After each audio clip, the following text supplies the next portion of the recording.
Integrating technologies को लेकर हुई Maharaja Surajmal institute of technology Delhi में national conference NCETIDE Maharaja Surajmal institute of technology में national conference integrating technology ideas and discipline engineer innovations programme किया गया, जिसमें Shri Kaptan Singh president Surajmal memorial education society, chief guest and keynote speaker doctor Subhash Chandra scientist ji DRDO, professor Prerna Gaur, campus director NSUT west Delhi, guest of honour Sushil Kunwar assistant director MSME, Shrimati Isha Jakhar vice president Surajmal memorial education society, Rajpal Singh Solanki treasurer Surajmal memorial education society, professor डॉ Avinash Kumar Srivastava, director of Maharaja Surajmal institute of technology,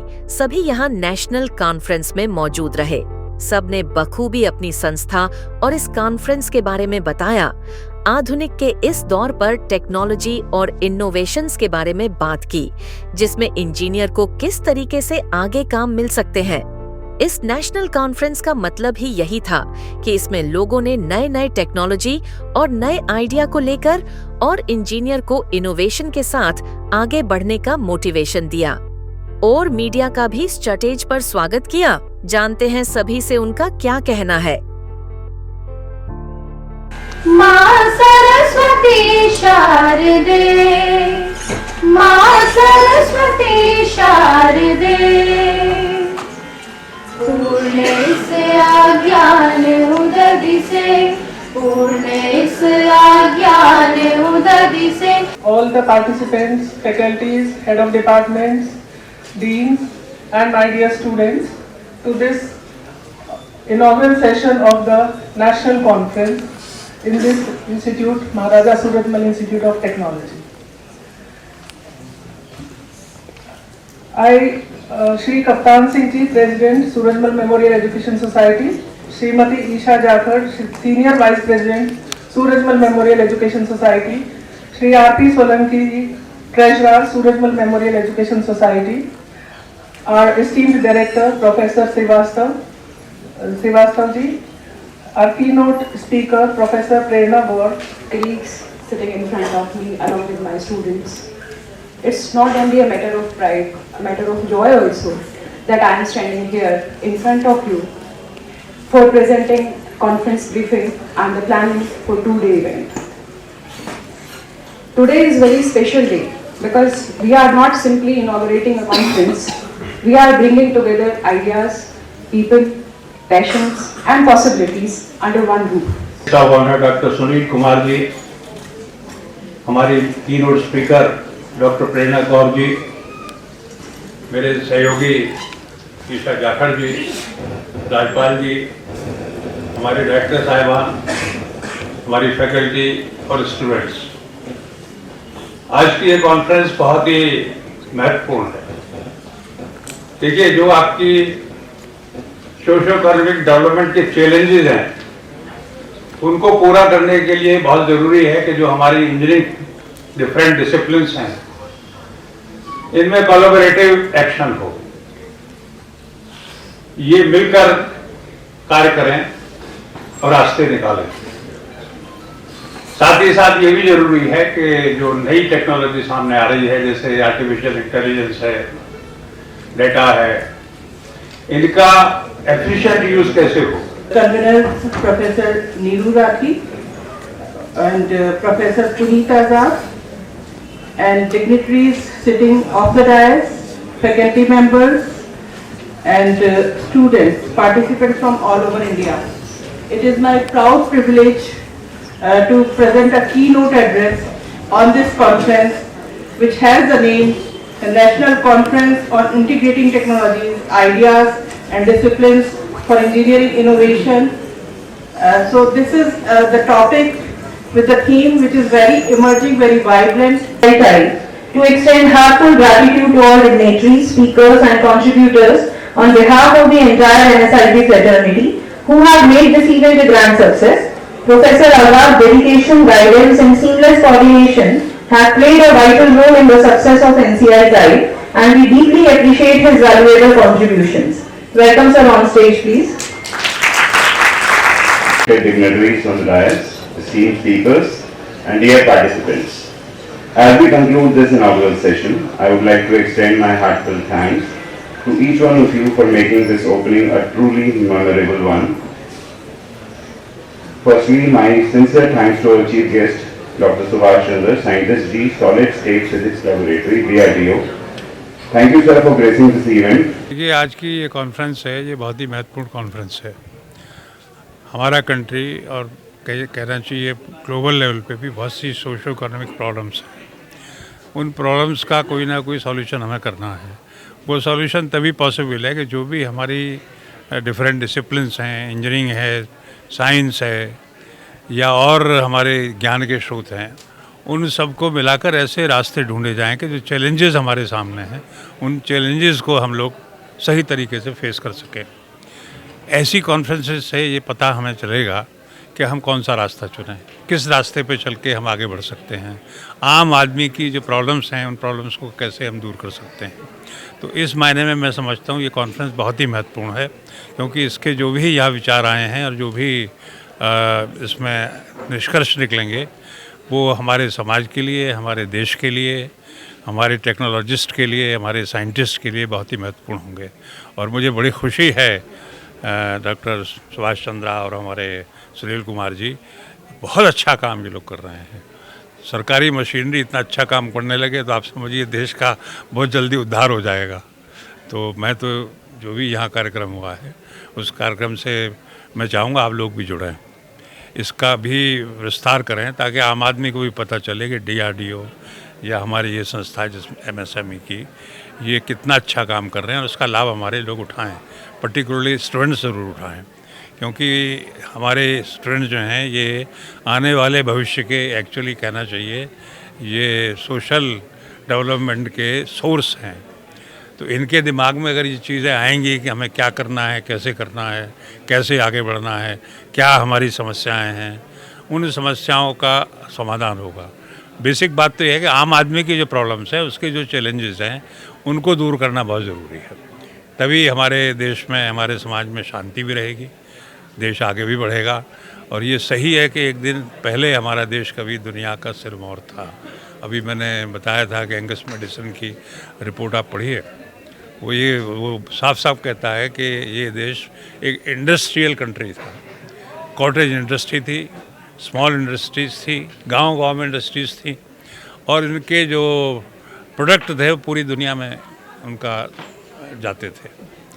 उसी stage पे हम लोगों को मेहनत करनी होगी और मेहनत करके हमें जो आज हमारा कॉमन आदमी है, जो आम आदमी है, वो किसी भी तरीके से पीछे न रह जाए, वो आगे बढ़े, ये हम सबका प्रयास होना चाहिए। देखिए, मेरे को सबसे पहले यहाँ पर आके सोसाइटी के बारे में पता चला, ये कॉलेज कैसा है, कैसे बना है, सोसाइटी कैसे हेल्प कर रही है। आई टच्ड बाय दैट, मेरे दिल को बहुत अच्छी लगी बात कि ऐसा काम हो रहा है। दूसरी बात मेरे को अच्छा लगा, आई फील प्राउड कि मैं सोसाइटी के साथ किसी न किसी तरह जुड़ा कि और ये सोसाइटी अच्छा काम कर रही है। जैसे कि सर ने बताया, गरीब बच्चों को स्कॉलरशिप देना। और दूसरी बात आपने पूछी है कि जो परेड पे हमारे मिसाइल्स हैं उसको हमें दिखाना बहुत ज़रूरी है, जो हम काम कर रहे हैं। बहुत सारी चीज़ें हमारी स्ट्रेटेजिक डेवलपमेंट्स की चीज़ें हैं जो हमें दिखानी चाहिए। लोगों को पता होना चाहिए कि हम पहले वाला भारत नहीं है। और मोदी जी ने जो बोला है बिल्कुल ठीक बोला है। अब हमारे में बहुत चेंज आ गया, हम टेक्नोलॉजी में भी बहुत आगे हैं और कम से कम बहुत बराबर हैं पूरे दुनिया के। अब हम पीछे नहीं हट सकते।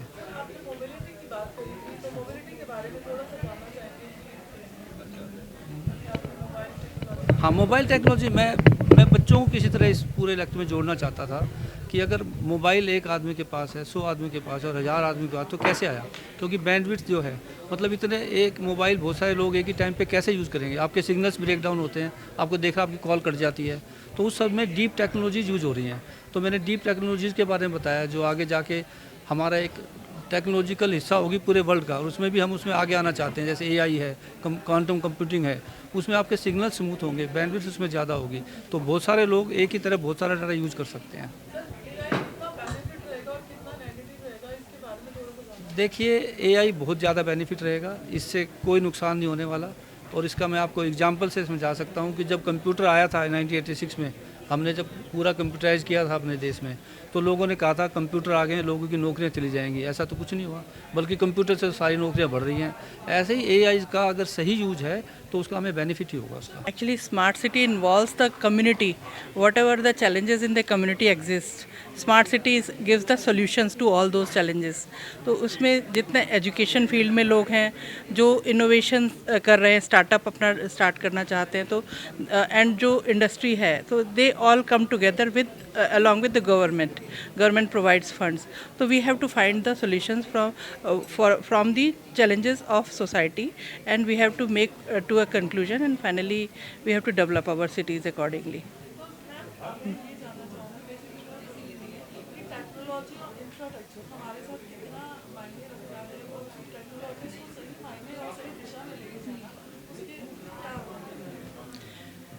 Actually infrastructure है वो टेक्नोलॉजी की वजह से ही डेवलप होता है। अगर टेक्नोलॉजी नहीं होगी तो इंफ्रास्ट्रक्चर भी उतना डेवलप नहीं होगा। आज से 100 साल पहले टेक्नोलॉजी बहुत कम थी तो लोग अपना गाँव में रहते थे, लेकिन आप देखो इन 100 सालों में टेक्नोलॉजी ने हमें कितना डेवलपमेंट दिया है।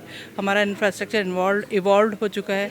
अभी हम जहाँ मैंने बताया जैसे हम टेलीफोन की लाइन्स में मीलों तक खड़े होते थे वेट करने के लिए, अभी हमारे एक मोबाइल है। टेक्नोलॉजी ने सब चीज़ इसी में इंटीग्रेट कर दिया। अभी हमें म्यूज़िक सिस्टम की भी ज़रूरत नहीं है, माइक की भी ज़रूरत नहीं है, speaker, everything is inside the mobile. Ministry of MSME एक कैबिनेट मंत्रालय है, एक मिनिस्ट्री है, सेंट्रल मिनिस्ट्री ऑफ एमएसएमई। इसके अंदर मिनिस्ट्री ऑफ एमएसएमई की वजह से ही आज की डेट में जितना भी ग्रोथ हो रही है, क्योंकि इंडियन इकोनॉमी की अगर बैकबोन वो एमएसएमई है। लगभग 35% से ज़्यादा योगदान इंडियन इकोनॉमी में एमएसएमई का है। 40% ज़्यादा लोगों को एम्प्लॉयमेंट देती है।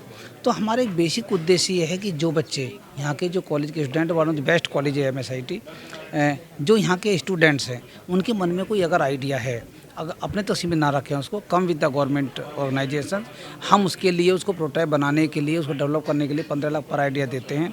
So it is our great privilege here at Maharaja Surajmal Institute of Technology that we are holding this two-day conference on integrating technologies, ideas and discipline to drive meaningful innovation.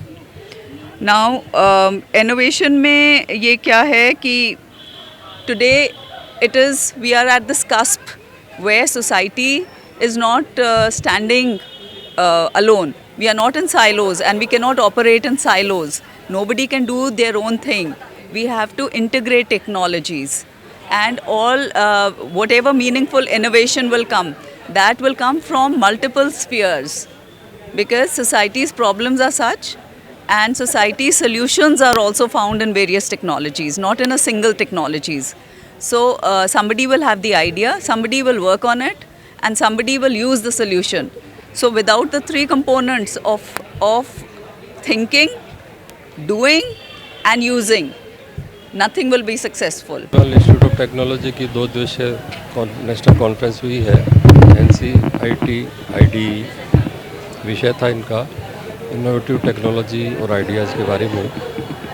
तो मैं समझता हूँ इस 2 दिवसीय conference से हमारे जो researchers हैं, जो पेपर प्रेजेंटर्स हैं, जो हमारी फैकल्टी है, जो स्टूडेंट्स हैं, उनको धरातल पे लाभ होगा।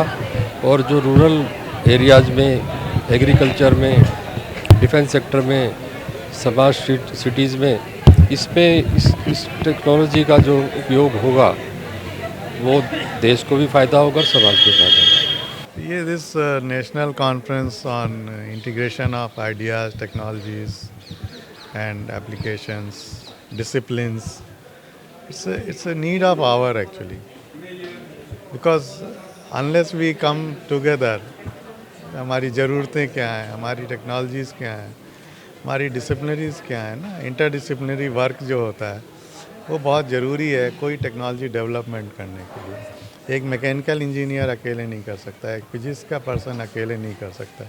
सो इस नीड ऑफ आवर कि सभी लोग एक साथ बैठें और टेक्नोलॉजीज़ पे काम करें। टेक्नोलॉजी रेडीनेस लेवल एक होता है, वो डिफाइंड है। TRL 9 जब होता है तो मतलब टेक्नोलॉजी जो है लैब से और यूज़र तक पहुंच गई। दूसरी चीज़ ये है कि जब तक कि academia, industry people, policy makers और जो हमारे जो मैन्युफैक्चरिंग सेक्टर्स हैं, ये सभी जब तक एक साथ सिंक्रोनाइज नहीं होंगे इंडियन टेक्नोलॉजीज इंडियन मार्केट तक नहीं आएंगी। और जो गवर्नमेंट का जो एजेंडा है मेक इन इंडिया प्रोग्राम, वो भी सक्सेसफुल तभी होगा जब हमारी टेक्नोलॉजीज़ जो हैं, हमारी अपनी टेक्नोलॉजीज़ हमारे अपने कंट्री में आएंगी और वो इनोवेटिव टेक्नोलॉजीज़ होंगी जिससे कि वो ग्लोबल मार्केट में जाएंगी। और जब मेक इन इंडिया होगा तभी सेल्फ रिलायंट होगी। जब हम कहते हैं economy, infrastructure, demography, demand system, वो ओवरऑल प्रोग्रेस तभी होगी जब हमारा अपना मैन्युफैक्चरिंग हब होगा।